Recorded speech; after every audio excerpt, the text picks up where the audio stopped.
జగన్ మాటల్ని ఇంకా నమ్మాలా? పోలవరం ప్యాకేజీ గురించి 2019 ఎన్నికలకు ముందు ఏమన్నాడు?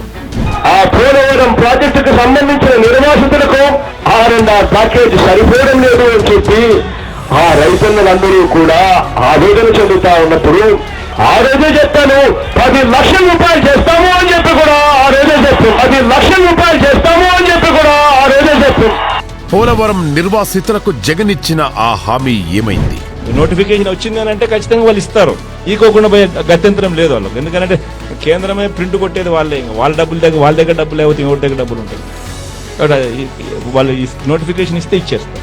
అదేవిధంగా రాష్ట్ర ప్రజలకి తెలియపరుస్తాను అధ్యక్ష, ఏమిటంటే భూ నిర్వాసితులకు 10 లక్షలు ఇస్తామని హామీ ఇచ్చారా అన్నారు. అలాంటి హామీ ముఖ్యమంత్రి గారు ఇవ్వలేదు. విన్నారు కదా, పోలవరం నిర్వాసితులలో గిరిజనులే ఎక్కువ.